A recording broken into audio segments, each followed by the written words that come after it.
내 인생의 가시, 내 인생의 가시는 걸림돌이 아닙니다. 디딤돌 됩니다. 오히려 가시를 디딤돌 삼아 비상하게 될 겁니다. 하나님은 사랑하는 자녀에게 모든 것을 주세요. 아낌없이. 하지만 동시에 부족함도 허락하신다. 하나님의 사랑하는 자녀를 하나님은 완전한 인생, 100% 완벽한 인생으로 만들지 않습니다. 인간은 100% 행복, 100% 건강, 100% 사랑, 100% 자유를 원합니다. 그러나 이 세상에 완전히 100%의 인생은 없습니다. 하나님은 우리에게 부족함도 허락하십니다. 여러분, 우리 겉사람을 위해 100% 만족과 행복을 하나님이 주실까요? 그렇지 않습니다. 그러므로 쓰임받는 인생은 성공자가 아닙니다. 하나님은 실패자를 쓰십니다. 실패자의 가장 큰 캐릭터가, 공통점 캐릭터가 뭐죠? 가시가 있다는 겁니다. 찬양 중에 가시밭에 백합화 예수 향기 날리네 할렐루야 아멘. 가시밭에 백합화 예수 향기 날리네 할렐루야 아멘. 백합화가 왜 백합화로 향기가 날리며 아름다운가는 가시밭 속에 있기 때문입니다. 그 가시 속에 있는 백합이 그렇게 아름다운 겁니다. 가시는요, 날 찔러요. 내 인생의 가시는요, 내 약점이잖아요. 들키면 안 돼요. 잘 숨겨야 됩니다. 솔직하게 말한다고 얘기해봤자 그것이 또 어떤 역기능이 돼서 날 돌아올지 몰라요. 그래서 그 가시를 꽁꽁 숨겨둔 채 사는 것이 인생입니다. 계속 찌르죠. 계속 아프게 진행되는 것입니다. 그러나 가시는 방부제입니다. 우리 한민족은 조상들이 굉장히 지혜가 많았어요. 음식을 장기간 보관하기 위해서는 방부제가 필요하잖아요. 자연적인 방부제로 소금과 꿀, 스모크, 연기를 선택했어요. 여러분, 소금에 절이는 거예요. 김장을 할 때 제일 먼저 하는 게 뭐예요? 소금에 절이는 거죠. 그래서 한겨울 동안 그 김장을 먹는 거예요. 또 꿀에 재서 오랫동안 장기 보관이 가능합니다. 마지막에는 연기에 쏘이는 겁니다. 그래서 썩지 않고 오랫동안 음식을 보관할 수 있는 지혜가 있었던 겁니다. 사람에게도 방부제가 필요하다고 나는 생각돼요. 조그만 성공이 있으면 그 성공에 좀 만족감을 느끼고 성취감을 느끼는 건 좋습니다. 그러나 조그만 성공에 취해서 우쭐하는 마음에 한 방에 가는 인생이 되면 참 안타깝잖아요. 그러다 보면은 과대평가하게 돼요. 허세와 허풍. 그러면 자기가 해야 될 일을 집중하지 못하고 이건 내 일 아니야, 이건 내가 꼭, 그러면서 엉뚱한 일에 손이 가고 엉뚱한 일에 발이 가서 엉뚱한 데서 끝이 안 좋아지는 경우가 굉장히 많아요. 제가 오늘 여러분에게 시를 한 편 여러분 소개해 드리려고 합니다. 장석주 시인의 대추 한 알이라는 시입니다. 대추 한 알.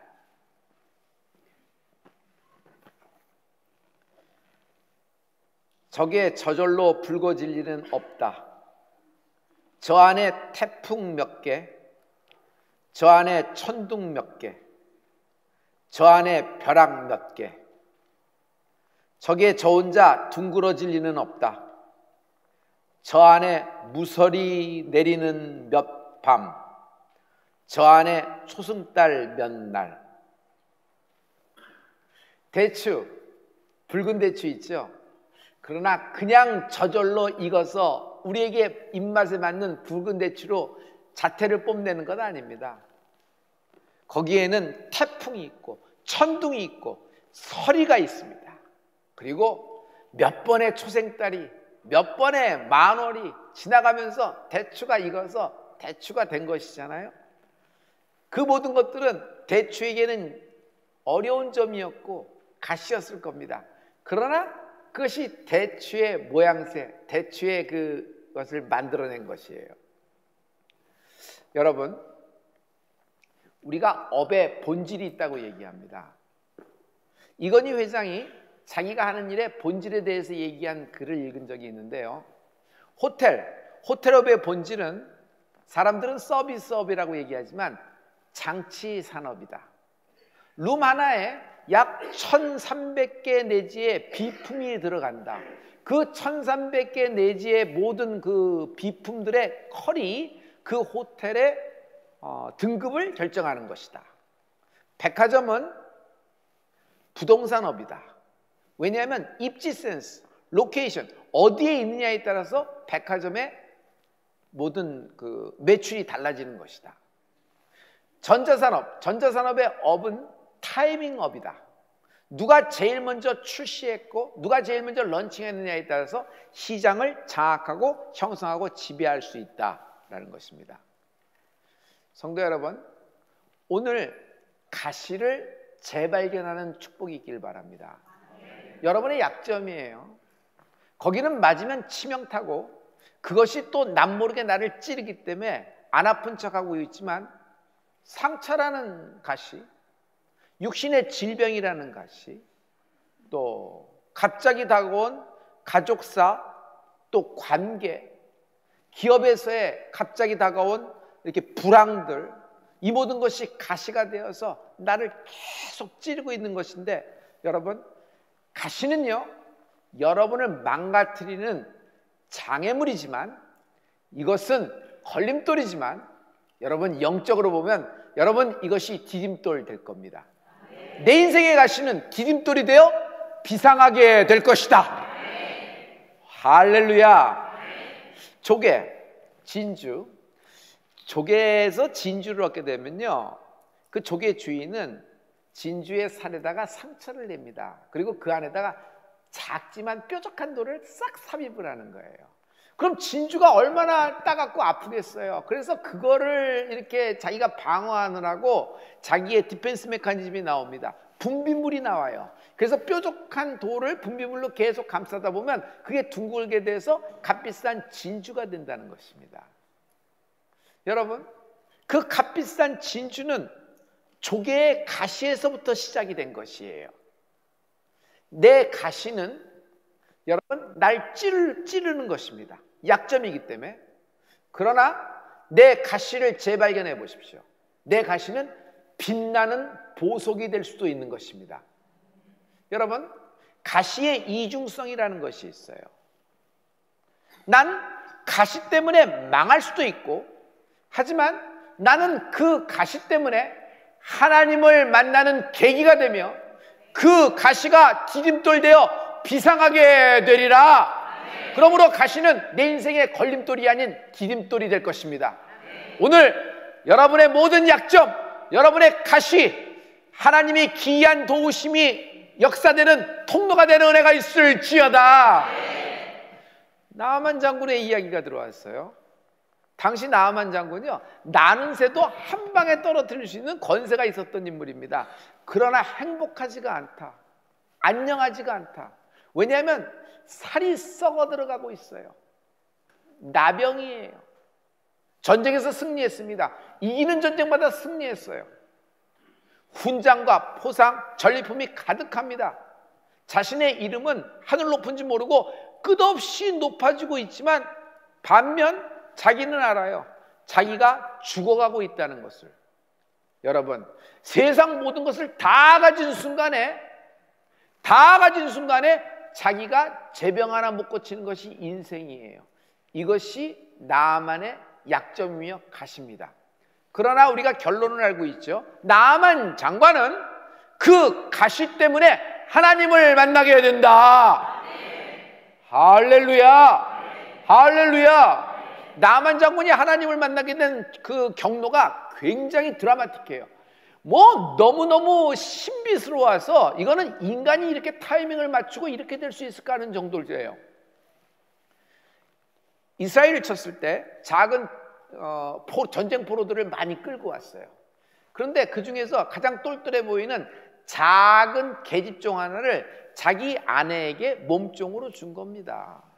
그런데 그 포로로 온 작은 계집종 하나가 말 한마디를 했는데 그 말 한마디가 결정적으로 나만 장군의 인생 전체, 나만 장군의 집안 전체를 틀어버립니다. 하나님 쪽으로. 할렐루야.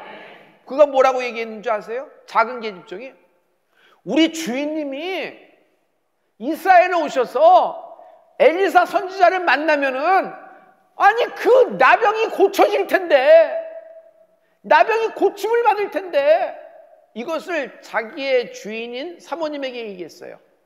굉장히 당돌합니다. 그러다가 안 되면 어떡할까요? 모가지가 달아나는 순간이에요. 그리고 작은 계집종이 하나 얘기한다고, 아니 아람에는 병원이 없어요? 아람에는 의사가 없어요? 아람에는 특효약이 없어요? 뭐 굳이 그 전쟁포로 작은 계집종 하나 얘기를 듣겠어요? 그런데 그 작은 계집종의 얘기, 반드시 엘리사를 만나면, 엘리사 선지자를 만나면 우리 주인님이 고쳐질 것이다, 고쳐질 것입니다. 사모님 제 얘기를 전해주세요 했는데 이 얘기가 어디까지 들어가요? 여러분 사모님을 울리고 여러분 나만 장군을 울립니다. 할렐루야. 여러분 이 장면이 열왕기하 5장 3절에 있는데 이 확신에 찬 계집종의 얘기를 들어보세요. 우리 다 같이. 그 주모에게 이르되 우리 주인이 사마리아에 계신 선지자 앞에 계셨으면 좋겠나이다. 저가 그 문둥병을 고치니이다.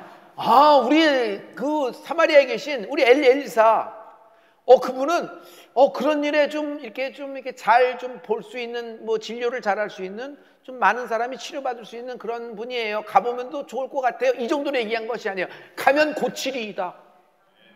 가면 고치리이다. 확신을 갖고 얘기해요. 여러분 여호와를 기대하라. 오늘 무엇을 기대하든 그 이상이 될 것이다. 기대 이상의 축복을 받는 은혜가 있을지어다. 여러분 고치리이다 해보실래요? 여러분 우리 주인이 이 사마리아에 계신 우리 엘리사 선지자를 만나면은 고쳐질 텐데, 여러분 막 이렇게 확신을 갖고 얘기해요. 여러분 고치리이다 해보세요. 확신의 말로 고치리이다. 할렐루야. 우리 본래 나아만은 작은 계집종 포로, 그들의 말을 들을 사람이 아니에요. 위치도 다르잖아요. 말도 전달도 안 될 거예요. 그런데 나만 장군에겐 신비한 힘이 있다. 그 보이지 않는 신비한 힘과 보이지 않는 신비한 손이 나만 장군을 끌고 가기 시작한다. 그것이 가시가 통로가 된 것이에요. 성도 여러분, 믿음의 말은 파장을 일으킵니다. 이 계집종 하나의 이야기가 말이 커져버렸어요. 사모님을 울리고 나만 장군을 울리고, 나만 장군은 공적인 신분이에요. 자기가 다른 나라로 갈 땐 그냥 갈 수 있는 것이 아니에요. 뭐 나라에서 통보해야 되는 그런 인물이란 말이에요. 그러니까 주인한테 갑니다. 자기 주인 누구예요? 왕이지. 왕한테 가서 제가 이런 일로 저쪽 나라에 갔다 오게 됐습니까? 그런데 왕이 그 얘기를 듣고 뭐예요? 편지를 써주는 거예요. 친필로. 내 가장 충실한 그 사람을 만나기 위해서 고침을 받게 연결해달라 하면서 곳간을 열어서 선물을 왕창 보냅니다. 그리고 나만 장군이 국경을 넘어가는 겁니다. 그 행렬이. 그래서 누굴 만나요? 이스라엘 왕을 만나는 겁니다. 여러분 일이 점점 커져버리죠. 여러분 오늘 믿음의 확신을 가지십시오. 일이 커진다. 증폭된다. 확산된다. 여러분 일을 그르치게 된다라는 뜻으로 일이 커지는 것이 아니에요. 영향력을 갖게 되는 것이에요. 다니엘이 전쟁포로잖아요. 사드락과 메삭과 아벳노가 전쟁포로예요. 그런데 자기 땅도 아닌 바벨론 시민권자도 아니에요. 그 땅에서 태어난 사람도 아니에요. 그런데 그 출신인데 불구하고 어떻게 돼요? 여러분 바벨론 땅에서 그 이름을 하나님이 올려주십니다. 일이 커져버리는 거예요. 할렐루야. 나만은 하나님의 선택을 받은 자예요. 여러분 선택이란 말은 굉장히 소중하고 또 소중한 단어입니다. 여러분 선택에서 탈락당해 보셨어요?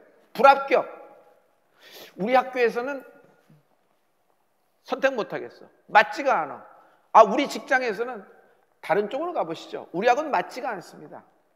자격 미달입니다. 함량 미달입니다. 조금 더 하고 오십시오. 이 정도 경력으로 응시하는 건 좀 그렇습니다. 다 보고 다 했는데 마지막에 최선을 다했는데 선택이 안 돼 보십시오. 여러분 수모고 수치고 모멸감이고 그냥 그렇다고 이해는 하나 이 거절감, 이 상처는 여러분 굉장히 큰 거예요. 그런데 여러분 우리가 누군 줄 알아요? 우리는 하나님이 선택한 인생입니다. 그래서 지금 여러분과 내가 한자리에서 하나님을 예배하고 지금 말씀을 듣고 있는 것입니다. 난 선택받았다. 난 선택받았다. 누가 선택해? 하나님이 날 선택해 주신 거예요. 할렐루야. 해보실래요? 난 선택받았다. 시작. 한 번 더. 옆 사람에게 축복해 주세요. 당신은 선택받았습니다. 하나님은 선택받은 인생에 가시까지도 쓰시는 거예요. 약점까지도 쓰세요. 이 약점이 걸림돌인 줄 알았는데 디딤돌되어 기이한 도우심으로 나아만 장군은 비상하게 되는 것입니다. 나아만 장군은 저는 선택받은 인생입니다. 맞지요? 선택받은 자의 선택이 이루어진 거예요. 선택받은 자의 선택이 이루어진 거예요. 그 말을 하나님의 말씀으로 듣고 움직이기 시작하는 것입니다. 할렐루야. 이 가시를 통해서 비상한 인물이 신약에 유명한 사람이 있어요. 하나님의 기이한 도우심이 있거든요. 왜냐하면 자기가 하나님을 찾은 것 아니에요. 자기가 감으로 촉으로 좋아서 하나님께 온 것이 아니라 하나님이 지옥을 향하여 가고 있는 인생의 중간에 나타나셔서 그 인생을 확 틀어버리신 인물이에요. 여러분 누구죠? 사도 바울이에요. 사도 바울은 가시가 있었다. 눈이 나빠요. 뭘 잘 읽지도 못하고 쓰지도 못합니다. 건강이 안 좋아요. 그래서 뭐 말씀을 전하고 오랜 장기간의 여행을 하려면 이건 감당할 수가 없고 일설에 의하면은 말씀을 전하다 사역 중에도 자꾸 주저앉고 쓰러졌다고 얘기를 합니다. 하지만 내적인 그 가시도 있어요. 비난, 핍박, 예수 안 믿는 사람, 하나님을 모르는 사람으로 그렇다 그러면 당연히 그렇다고 생각하고 그렇게 생각하겠는데 이거는 같은 사람들이 그를 찔러대며 그를 해코지하며 정적들이 나오는데 너무 힘든 거예요. 여러분 가는 곳마다 매를 맞아요. 40에 하나 감한 매를 맞았다니까 39대의 태형을 3번이나 맞았다 그랬어요. 가는 곳마다 붙잡혀요.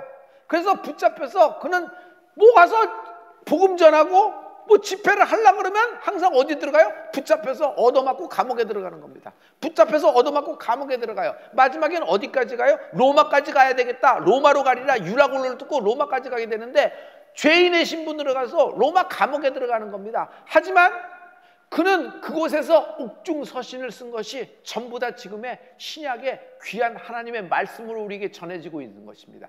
이게 신비한 하나님의 기이한 도우심입니다.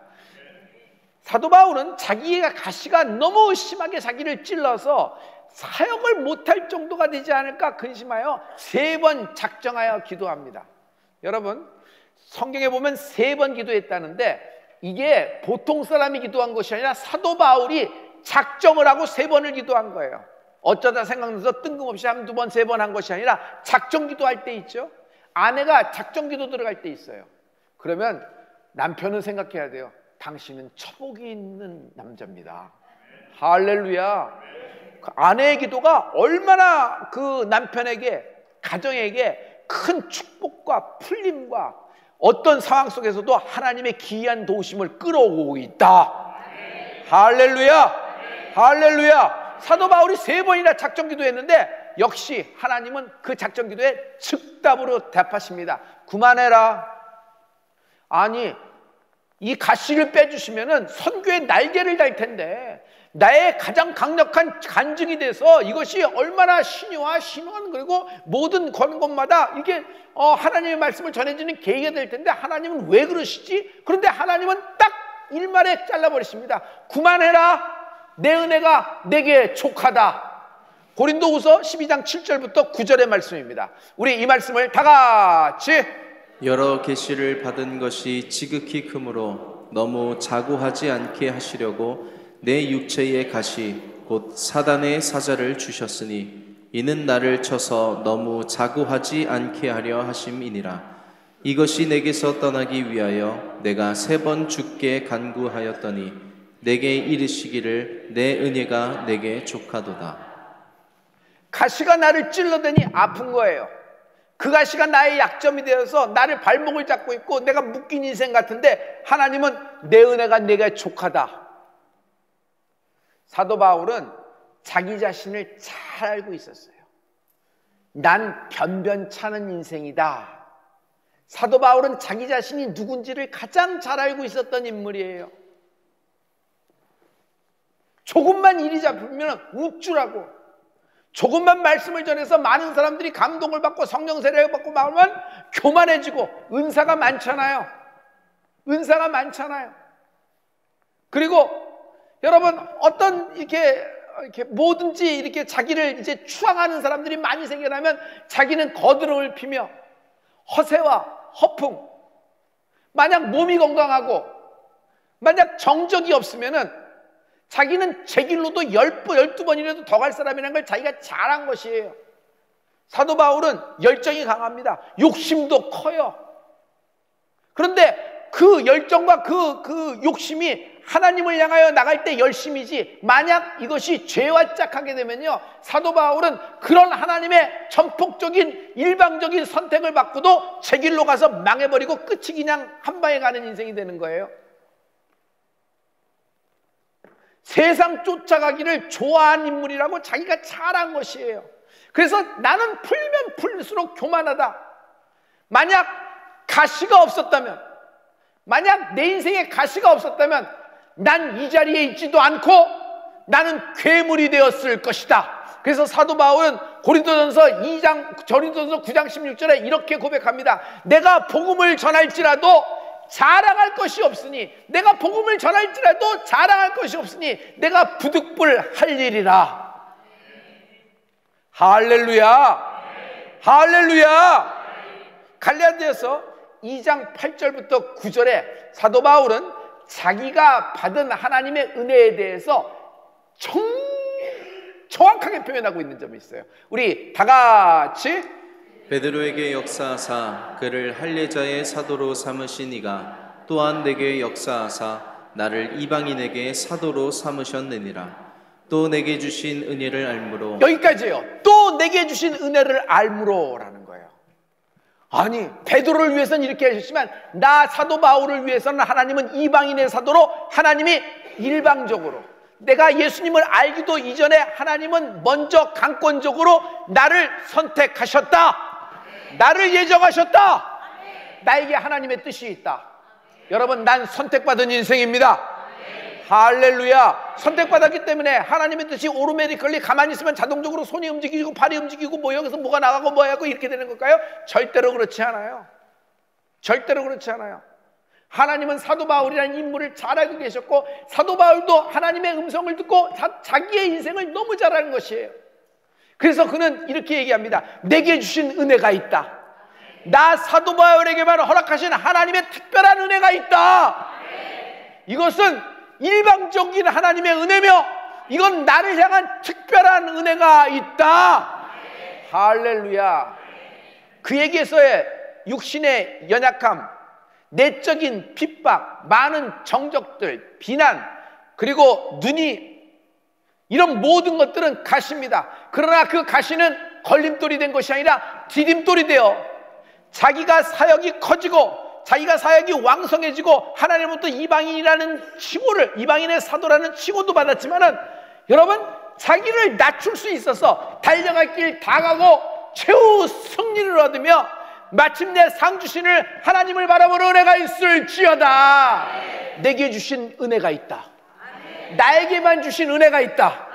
성도 여러분, 여러분 개개인 부부라 그래도 아내에게만 주신 은혜가 있어요.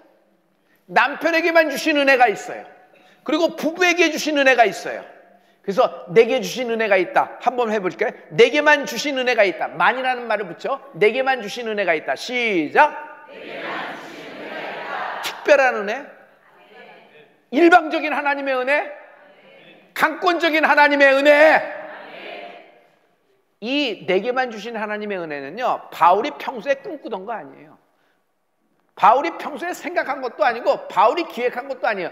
바울은 예수님께 갈 생각 1도 없었던 사람이에요. 하나님이 일방적으로 지옥문을 향하여 가던 사도 바울에게 빛으로 나타나서 확 틀어버려요. 사도 바울은요, 이성에 지배받고 있었어요. 사도 바울은 뇌세포에 지배받고 있었어요. 사도 바울은 여러분 예수를 믿으면서도 여러분 우쭐, 허세, 그리고 이런 자기 생각이 가득하고 자기 그런 어떤 높임이 강하면은 표현력이 밖으로 안 나온다고 하더라도 어떤 거예요? 자기 감정의 지배를 받아요. 신앙은 내 감정과 내 호르몬에 지배받는 것이 신앙이 아니에요. 그래서 내 마음, 내 모든 신체적인 조건, 내 멘탈의 상황, 형편보다도 말씀, 믿음이 앞서는 은혜가 있을지어다. 날 향한 특별한 은혜. 사도 바울이 지금 이제 와서 하나님의 말씀, 내 은혜가 내게 족하다, 이 말씀을 듣고 이 순간 자신을 돌이켜본 거예요. 그랬더니 출생에서 지금 서 있는 이 순간까지 자기에게 있어진 모든 일들은 모든 것이 은혜였다. 잘못한 일이 많아요. 그는 스데반의 순교의 자리에 현장에 있었어요. 예수님을 따르는 제자들을 잡으러 공문서, 영장을 듣고 다메섹으로 쫓아가던 사람이에요. 얼마나 살기등등했을까. 사도 바울이, 그 당시 사울이라 그랬죠. 그 사울이 온다는 얘기를 듣고 모든 사람들이 벌벌 떨던 그런 사람이에요. 악명이 높은 사람이었어요. 부끄러운 과거가 있는 것입니다. 부끄러운 과거.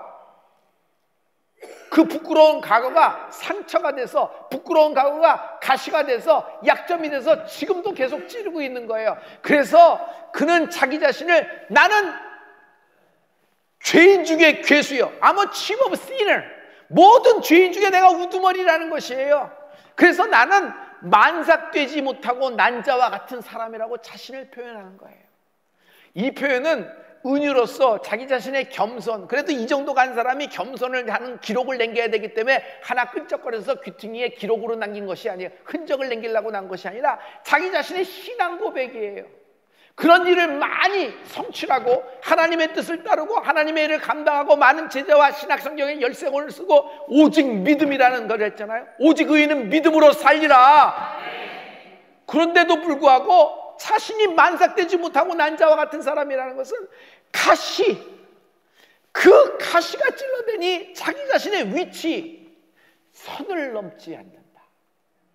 성도 여러분, 신앙생활에서 여러분 은혜를 많이 체험할수록 하나님과 가까워지면 가까워질수록 하나님께 선을 넘지 않는 은혜가 있을지어다. 할렐루야. 할렐루야. 하나님은 사도 바울을 사랑하셨어요. 시력이 안 좋았습니다. 그래서 하나님은 그 모든 것을 대피를 하며 그를 보좌할 수 있는, 그를 도울 수 있는 축복된 만남을 허락하셨는데 누가가 사도 바울 곁을 지키게 되는 거예요. 여러분, 이게 자기가 몸이 쇠약합니다. 그러니 성회를 하고 사람들이 병을 고치면은 마치 어떤 때는 뭐가 된 것 같아요. 막 붕 뜨는 것 같고, 와, 뭐 하나님이 나만을 사용하시는 듯한 느낌을 받을 때도 있어요. 그런데 사도 바울 자신이 그렇게 하면서도 자기가 자기 몸이 쇠약하니까 더더욱 하나님을 의지하게 되는 겁니다. 내면적으로 멘탈적으로 시련이 너무 많아요. 핍박과 비난, 적들이 너무 많아요. 그래서 절대로 방심하지 않는다. 일을 이루면 이룰수록, 여러분 성취감이 많을수록 방심하지 않는 것, 어떤 꼭지점에 쓸수록 방심하지 않는 것, 이젠 섰다 할 때 방심하지 않는 축복이 있을지어다. 마지막 때 달려갈 길 다 가는 믿음이 되는 은혜가 있을지어다. 사도 바울이 자기 인생을 보니 모든 것이 은혜예요. 은혜 아닌 것이 없더라. 은혜 아닌 것이 없더라. 저는 우리 아버님의 개척을 보면서 자랐어요. 어렸을 때 제 동생하고 집에 갈 때마다 우리 집엔 항상 성도로 가득 찼어요. 어디 들어갈 데가 없어요. 하다못해 화장실까지 사람들이 앉아서 같이 있었으니까. 그리고 예배가 끝나면 갔나요? 그분들 다 라면 끓여 먹고 또 어떤 분은 회개하고 막 그러니까 철야하시는 분도 계셨어요. 그러니 뭐 나는 냉장고에 뭐 있는 걸 그건 내가 일찍 안 먹으면은 그 사람들이 예배 끝나면 얼마나 맛있어요. 예배가 끝나면 전부 다 유무상통이야. 다 그냥 다 이렇게 오셔서 은혜되는 거예요. 또 우리 어머니 아버님은 또 그걸 또 오픈하시니까 우리 할머니는 또 그런 걸 또 좋아하시니까. 그러니 나랑 나 먹을 뭐 아이스크림 뭐 이런 것도 나만 하지 않아서 제가 딱 결정을 했습니다. 내가 먼저 먹자. 내가 먼저 먹었어요. 안 그러면 먹을 거 없으니까. 또 어떤 분은 또 아이를 데리고 오시는 분도 있어요. 그러면 예배 때 또 알고 계시죠? 그렇게 또 예배가 좀 길어요. 뭐 그 예배 끝나고 그냥 끝나는 거예요. 패배 끝나면 또 기도해 주신다 그러는 거예요. 한 사람 붙잡고 기도하고 한 사람 붙잡고 기도하고 막 이렇게 되니까 그냥 당시에 층간소음이라는 말이 없어서 그렇지 이건 보통 민폐가 아닌 그런 분위기였어요. 그리고 아이들을 데리고 오면 그 아이들은 또 어떻게 해요? 예배 때 중간에 애가 자기도 하고 애가 화장실 가고 싶다고도 그러면 그 아이를 누가 돌봐요? 내가 돌봐야 돼요. 아, 내가 애인데 애가 애를 돌보니까 야 이건 뭔가 막 생각이 되는 거예요. 그리고 또 점점 하면서 저에게 좀 이게 뭔가 이제 두 선이 만나면서 이게 부딪히는 점이 있어요. 막 우리 부모님에 대해서 막 칭찬하고 감사합니다 막 그러다가 어떤 때는 정반대 얘기를 쑥 하게 될 때가 있어요. 근데 그게 또 나에게는 잘 들리네. 은혜가 없었나 봐요 제가. 그거 들리는 거예요. 그러면 나는 이건 또 뭔가 이건 이런 때는 칭찬받고 이런 때는 그러니까 이게 뭐가 잘못된 거가 그러니까 나에게는 이런 것들이 그 가시가 됐어요. 약점이 돼서 야 이거는 뭐 어떻게 해야 되는 건가? 어떻게 해야 되는 건가? 그런데 제가 훗날 깨닫게 됐어요. 이런 모든 것들이 있어서 우리 집에서 예배를 드리면서 교회가 개척되고 이렇게 됐습니다. 그래서 그때 드렸던 예배, 그때 드렸던 성도들의 기도, 그때 드렸던 성도들의 그 눈물이 우리 집에 흘렀어요. 우리 집 냉장고는 그래서 다 은혜로 사용됐어요. 그래서 하나님이 우리 가문을 축복하신 거예요. 내 인생을 축복하신 거예요. 할렐루야, 할렐루야. 주를 위하여 사용하니까 주님이 우리를 축복해 주시는 거예요. 저는요 가시가 있었습니다. 저는 예배에 섰지만 다음 예배를 기약 못하고 섰습니다. 다음번에 예배 다시 설 수 있을까 자신이 없었어요. 그래서 이번 예배가 마지막일 가능성이 많다고 거의 3년 가까이를 보냈습니다. 그러다 보니까 예배에 나를 던지기 시작했어요. 늘어나는 건 일단 설교 시간이 늘어났죠. 상관 안 했어요. 난 이 설교가 이 지구상에서 이 땅에서 드리는 마지막 설교니까. 내 평생의 소원이 하나님께 쓰임받는 건데 쓰임받는 순간이 있고 다음은 기약 못해. 일주일 후도 기약 못해. 내일도 기약 못하고 내년 이맘때도 기약 못해. 여기서 어떻게 될지 못하는 풍전등화 같은 거니까 나는 이 예배가 나의 마지막 예배라고 생각하고 나의 모든 걸 건 겁니다. 목소리를 아끼지 않아요. 내 체력을 아끼지 않았어요. 어떤 때는 열정이 넘치고 어떤 때는 열심으로만 나갈 때도 있었죠. 그러나 한 가지 좋은 면을 본다 그러면 한 가지 이쁜 면을 하나 좀 본다 그러면 나를 아끼지 않은 거예요. 하나님께 던지는 훈련을 했는데 이것이 나에게는 가시가 나에게는 디딤돌이 되어 비상하게 되는 계기가 되었다. 성도 여러분, 여러분의 지금 아픔을 주고 있고 찌르는 가시가 있을 겁니다. 그러나 그 가시는 최악의 당신 인생의 최악의 걸림돌이 아니라 최고의 디딤돌이 되어 비상하게 되리라. 여러분 디딤돌 된다 해보세요. 시작. 비상하게 될 겁니다. 다시요. 디딤돌 된다 해보세요. 시작. 한계를 뛰어넘게 될 겁니다. 마지막으로 디딤돌 된다 해보세요. 시작. 돌파하게 될 것이다. 돌파하게 될